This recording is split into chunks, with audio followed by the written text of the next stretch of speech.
What's up, Inside Nation? I'm Nate Salzman, and here's my exclusive interview with Canadian Olympian Felix Dolci. 2025. I mean, 2025, yeah, no, in terms of gymnastics, it was great. I believe it was it w- to be honest, it was challenging at the start because I was struggling with some not major health issues, but being a bit sick and whatnot. Specifically, like I'm talking like beginning of 2025. Yeah. But then I set myself on competing in nationals in Canada, and then the competition I was in Panama for Pan Am Championships, and then maybe I was potentially going to compete on FISU Games. I wasn't just sure at that point, but it ended up being true. And so all these competitions kind of went brilliantly, I would say. It was a lot of new routines, new exercises, new elements to boost that D score with that new code. It really was demanding an upgrade, at least from my end, at least to my perspective, I would say. But it worked out pretty well. I mean, first in the all around at national, first in Panama in the all around with a couple other medals per events, and it was also a phenomenal high bar final that I had to. That I had the chance to do on in Germany during the FISU game. So no, it was a strong 2025 so far, but we're looking at a little ramp up towards Worlds. This is going to be pretty much my last big comp of the year, right? I might have Yeah. some Bundesliga event or whatnot afterwards, but it's been great. It's been great, but it's been busy. Honestly, it's been busy. Yeah, well, you mentioned the high bar final, first Canadian man to win gold at the University Games. What's it kind of like to have that title? Um, I think beyond the fact of the title, like being the first is always great, and it sounds nice. But I'm more of a guy who is analytic in the sense of who I was up against, the score that I was able to deliver, the execution that I was able to perform, in the conditions I was at with the prep I was in. I think these for me are bigger answers or more rewarding answers, at least, because of course, winning a gold medal at the FISU game is great. The real answer to your question is that it's great. I was super happy. I was glad, but the reality is that my sight has been set on making great medals. When I say great medals, and again, I don't want to seem ungrateful by any means for FISU Games, for example, but medals at Worlds and medals at Olympic Games and whatnot. These types of competition weight differently in the balance, and that's not only as individuals for gymnastics or just for me. It's also for the federation, for the team. Like our reality can change if this is a goal that we achieve. And so going on to this year, I was like, okay, listen, like, what happened in Paris and the worlds that were before Paris, Antwerp, I had really, really good momentum, good come up. So I was like, listen, there's opportunities here, but looking at what I was able to deliver in Germany against the guys I was going up against, even though it wasn't their best performances, but you look at Daiki, you look at Shinosuke, they're two wonderful gymnasts, two wonderful high bar gymnasts also. It definitely felt great. It definitely felt great. And I think it's very positive on the end of, the judges, what the people see, what the people think. But now, it's really up to me to keep raising that bar, keep working hard in the gym because, you're just as good as your last performance. And that's just true in high level sport, in any high level sport. So I'm really looking forward to see if I can deliver once again when it matters most.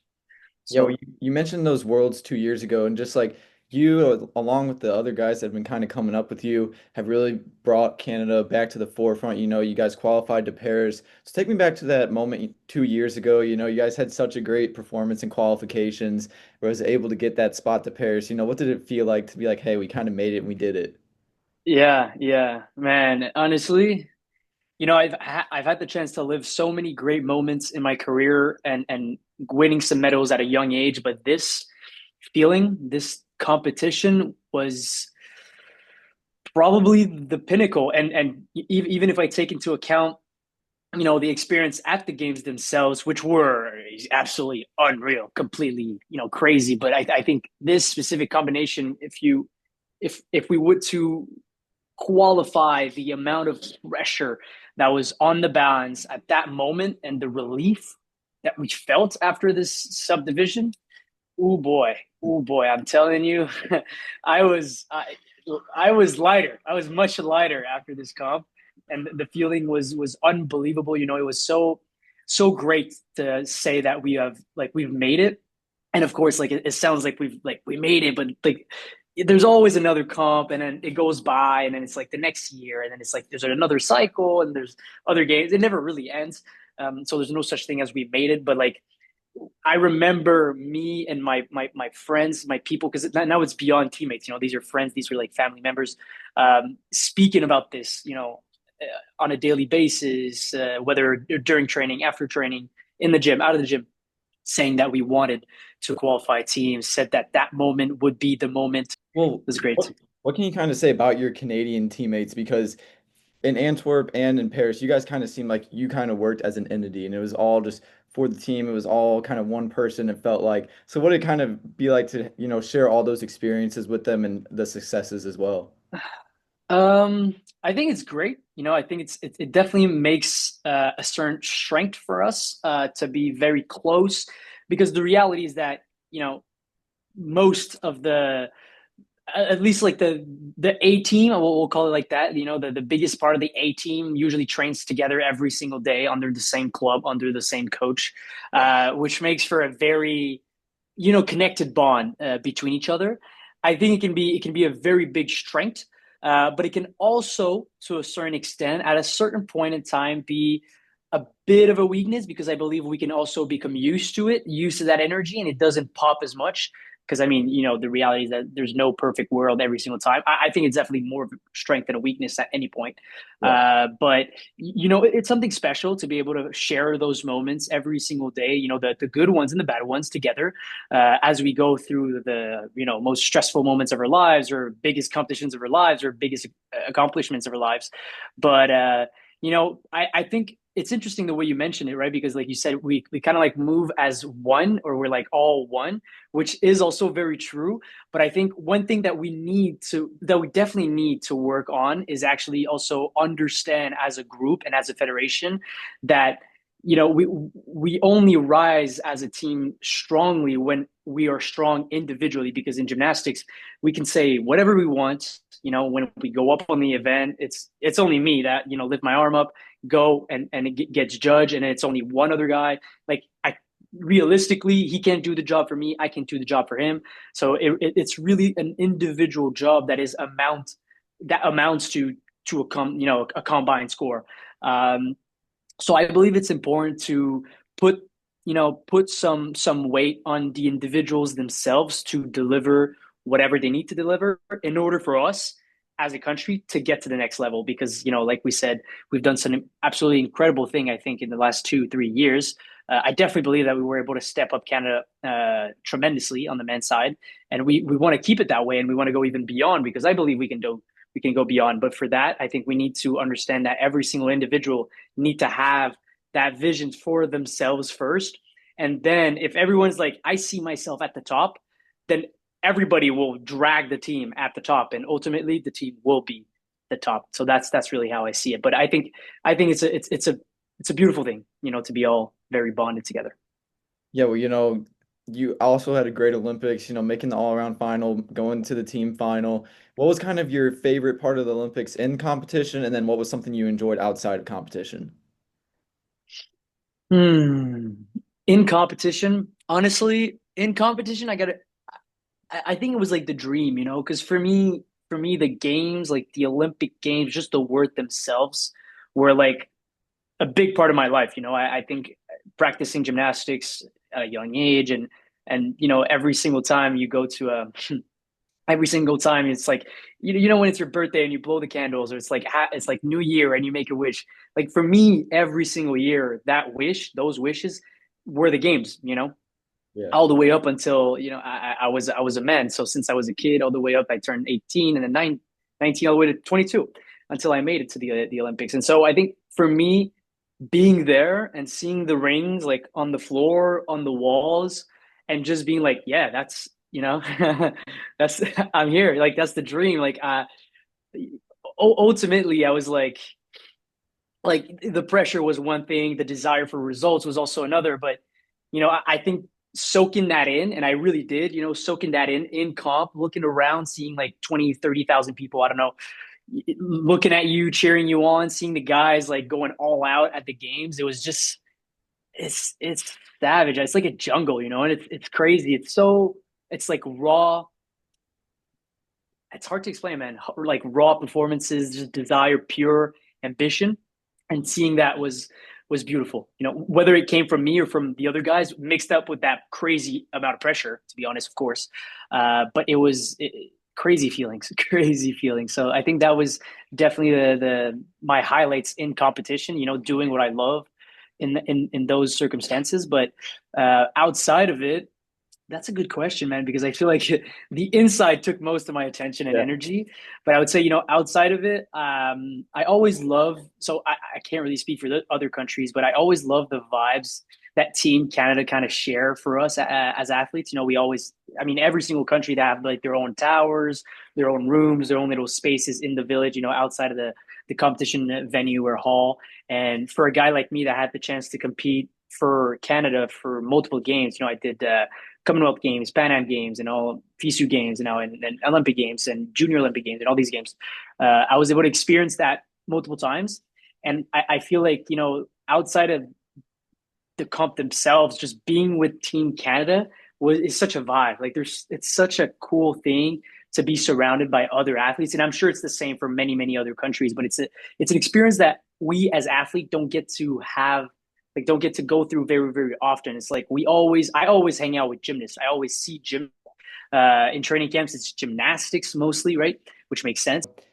You kind of mentioned outside of the games, you get to see all the sports. You've been to a bunch of games like that before, but at the Olympics, did you get a chance to kind of either watch the women's team or like go to any other sports, once your competition ended? You mean specifically about the Olympics in Paris? Yeah. So my answer might sound super boring, but I got to be honest. Like after everything that happened in Paris, basically, whether like competition related or just like energy wise, it was such a big ramp up to the game. I was exhausted. I was like exhausted, and I did not go watch any other sport, not anything, not Canadian, not something else, no sport. I slept for about 2 straight days. No joke, like no joke. I like slept for 2 straight days, and then I went home. Literally, like because like Canada, for specifically for Canada, I don't think it's the same for every other countries. But since COVID, since the Olympics in Tokyo, they decided that once you're done competing, they allow you. It's about 3 days, 2 or 3 days extension in the village, and then they politely ask you to exit the Canadian Tower. So you can stay in Paris, you can still assist competitions, but they don't want you to take place into dorms for multiple reasons. One because like what happened with COVID, less chances of annoying the other athletes, bothering other athletes, and whatnot. And because once Olympic athletes are done competing, most of the time we know they kind of go crazy, so they don't want to bother people that aren't done competing, right? But that's really what happened. So I know it's a bit shocking sometimes, but that's what I needed at the time. So yeah, I mean, that's valid considering probably everything you went to leading up into the games, then during the games itself. and I then the gotta games imagine are how tired you would have been after it. exactly. Well, kind of exiting Paris, what does that kind of give you for long-term goals as you look into the next couple years? What kind of motivation did that experience give you? A lot, honestly, a lot. Paris opened my. I mean, I don't know if I can say like fully that it opened my eye, not about the sport itself, because I always knew my ambitions towards the sport itself was what it is today. Still, even before Paris, I always wanted to perform, but I always wanted to make medals. I always believed that Team Canada as a team could, very much so rise through the ranks. And I still believe that. So, for me now, looking forward, if we talk, only gymnastics specifically, it's for sure to make another games. And what I usually tell to people is I always wanted to do about 3 games. In my mind, it was like, I can, potentially would make sense if I could make 3 games. I feel like, you do your first one, you feel it out, you do your second one, you kill it, and then you do your third one, and then you're like, you kill it but feel it out at the same time. It's like the combination of like you got the experience, you've done great already, like you've achieved greatness, and now you just enjoy. You just like be enjoy by being great. It's like a different mindset. And but like my plan, the way I kind of had it in my head, it was to make the Tokyo Olympics first. But we know what happened with this. That the COVID impacted my qualification round. I wasn't even able to qualify for the Olympics because of that. But I'm still, you know what? I'm still into that plan. Like I still want to go to Brisbane as a third game and potentially, like of course LA. I mean, come on, Olympic Games in LA. That's crazy. Yeah. So I will definitely be there. You can count me in. But Brisbane, why not? And more time goes, more I'm like, I won't put a time clock on that career. Specifically, if I still love it, if I still think I can perform, which is the case, I won't change anything about that. But the reality is that of course, there's other career aspect that might come into play later down the road. So we'll have to see. But I'm super lucky and blessed to say that I'm doing something I absolutely love every single day, and that I believe I can compete at the highest of levels in the world for sure. So yeah, we'll see. Probably 3 games. That would be great.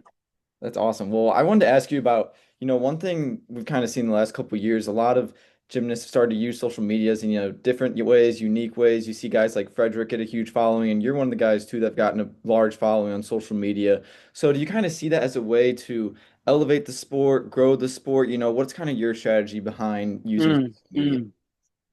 Yeah, no, definitely. And funny enough, you speak about Fred. I think Fred is absolutely freaking killing it, and I love that.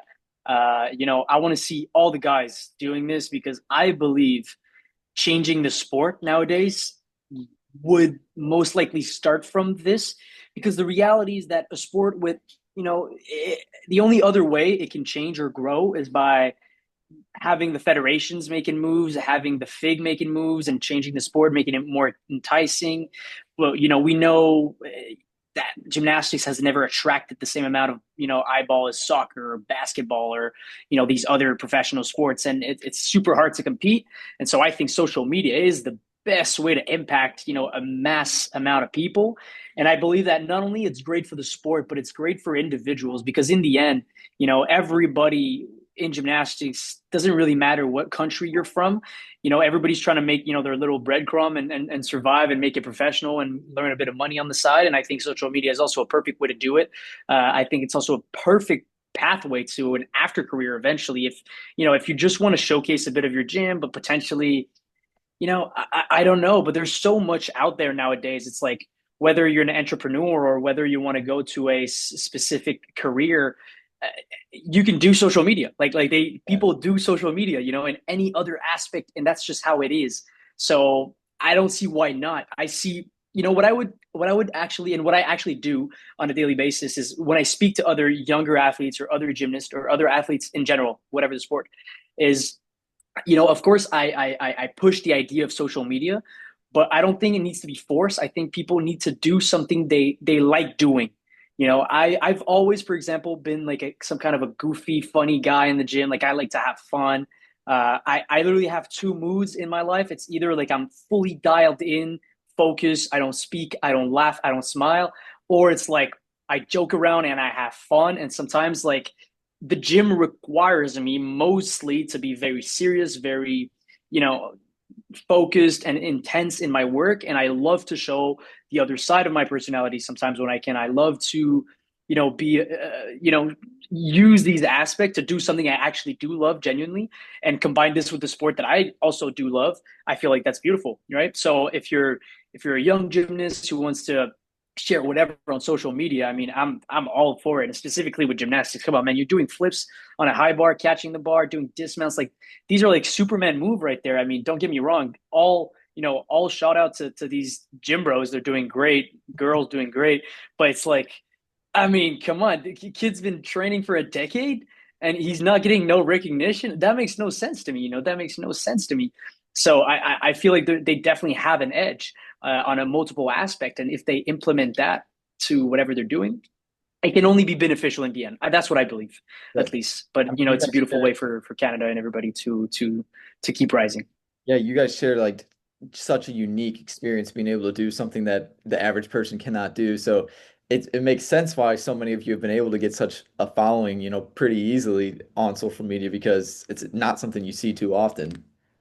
Yeah, I don't know for sure, and that's what I think too. I mean, it's a unique lifestyle, and there's no doubt about it, right? It's very unique. It's not mundane. It's like it's a crazy sport in my opinion. Of course, I'm biased, but I feel like I'm not a liar when I say this. And if you add on to that the reality of I do training camp to qualify myself to competition internationally, then make finals, and then potentially a medal. It's like, and the lifestyle that comes with it. Oh Lord, I'm about to write books about it. It's like it's insane. It's insane. It's like we could make great movies. I'm telling you. So I feel like social media is a nice way to share that journey. And if you look at like in another way, you can document it. There's so much you can do nowadays. I just feel like, be creative, do something you love, and most likely you'll be successful in that. Yeah, Most likely. who you mentioned kind of watching the sport growing up. Who were kind of your inspirations growing up gymnastically? Who did you kind of encourage you to kind of get to the point to where you are now? I won't be very original in that answer because I can't deny the fact that I was a huge, huge Koei Uchimura fan. Since I was a small kid. I mean, my coach used to call me Dolci Mura. That was like my nickname at the gym because I was like the upcomer, like crazy. I was always like sticking like him, like the same way. I was like copying it on the vault, doing this, when I was super young. Now, it's not time to be a copycat. We gotta be a person of our own now. But he's been such a he was different, like the goat, like that's the goat, that's like the definition of a goat. That was Koei, but I gotta be honest, there was definitely other super super great athletes later down the road when I was growing up. I love Nikita Nagorny's gymnastics and Archer Dalaloyan, the two Russians. I think they had very common, but at the same time, distinguished style that I really liked, really enjoy watching. And, although I did not have the chance to meet them much personally, I feel like I could sense a vibe that resonated a lot with my personality more than what I would feel towards Koei.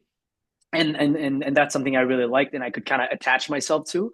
But I mean, there's so many, great gymnasts that were out there that had so much talent and that have done so many beautiful things. I think Brett Schneider and Andreas Brett Schneider, the German, was another one. Like for me, was like later in my career when I started Bundesliga, became also like a big I became a big fan not only of his gymnastics, like the person he was, and it kind of also like it worked in the sense where I was older and somewhere else in my life too. So I was looking up to him for other aspect, but the way he was juggling with like the reality of life and being like a normal human being and being outside of it, trying to perform, trying to do Bundesliga, trying to do this, trying to do that, and like his technique on a high bar. I've learned so much about for my own sake of gymnastics, but also about like other stuff regarding him. So I had a lot of role models. That's for sure. That's for sure. Some closer than others, some for other reasons, some at different aspects of my life, which I think made for a great kind of build up of becoming a gymnast of my own. So Well, last couple questions here, talking about worlds. First one, any upgrades, any changes to the routines, anything you're looking to improve on as you head into that? yeah. Definitely some upgrades. I would say everywhere. Every single event has upgrades. As of right now, I won't be exactly able to tell you what upgrades will be on or in because it's still up in the air. I'm definitely planning on doing them all, but I don't want to be like saying something and then plan changes, and it depends if I want to focus on specific events. Like we're not even set to that extent since the qualification round hasn't happened yet in Canada for to make a team. So I still really have to analyze the strategy I'm going for here. It doesn't fully also depends on me personally, so I'll kind of have to see what cards I'm being dealt and what the team wants to do because it's even though it's an individual worlds, some people have other interests, and you always want to like take some, give some. I think it's a healthy way to go through the sports, specifically when you have a team. When, like I said, we're very close together in that team. Everybody has their own, personal goals, and like I was saying, I think that's a great thing. That's something I personally want to encourage. So yeah, so we'll have to see, but I can confirm you there's definitely upgrades. big upgrades because other than that, you can't be, a contender for the top, and that's really where I want to be. So upgrades absolutely everywhere, literally. So Last question here, what's kind of the goal for Worlds? What would be like a great way to exit that World Championships? a medal. I need a medal. Yeah, that would definitely be my goal. And it's super ambitious because World Championships. I'd say some worlds specifically specifically individual worlds. Sometimes like we see very strong individuals at those specific events. Literally, like it's only specialist. Knowing that I'm mostly an all-arounder, I also specify on some events, but I train the all-around every single day, or every day. Uh, so these are super competitive, and I mean, to make a final, it's usually you want to go in mid 14s depending on the events. Not an easy task, and if you go 14-3, maybe it was not like a stick landing. It doesn't mean you're not good. It just means it didn't make the cut. You're a tenth and a half down, and you get eliminated, and then that's it. That's all. So it's never easy. It's never easy. You really need to find the silver lining at those specific moment and pull your cards out of the deck properly. But that's what I'm going for, because I feel like if we don't set for ourselves very very ambitious goals, we'll be content with okay results, which is fine for some people, I guess. But for me, I know for a fact that's not what I want for myself. That's not what I want for my career. So I love the idea of saying, let's shoot for the moon, and listen, maybe just maybe we land somewhere in the stars. So that's really the way I go at it, and I would love to finish those worlds with the medal, because I know I have the D score potential, the E score potential to make it happen. Now it's just a question of can we pull it off at the right time, and with that specific lineup that is going to be in front of me at that point. And but it's going to be exciting, and doesn't matter if it ends up being super successful or not exactly what I hoped for. I think it's gonna fuel me for the cycle, and I'll keep moving forward and go after all my other goals. I have no doubt about that. So Yeah. yeah. Is there anything else you kind of want people to know about World Championships, about your journey or anything? Uh, Honestly, about the journey or about worlds, not specifically. I want people to keep their interest in the sport. I want to keep the people engaged in gymnastics, keep watching it, keep encouraging the guys, the girls that are spending, days, hours, years in the gym training their heart away. I think they deserve recognition. They deserve to be, applaud and praised in some kind of way. And yeah, and then for any gymnast or any gymnast that'll be seeing this or watching this to keep training hard, doing what they love, and I'm sure they'll come out on top eventually. So that's it for me. Thanks Yeah, for well, watching. Catch Felix Dolci at the World Championships next month in Jakarta. And make sure to subscribe to Inside Gymnastics on YouTube and follow us on Facebook, X, Instagram, TikTok, and Threads.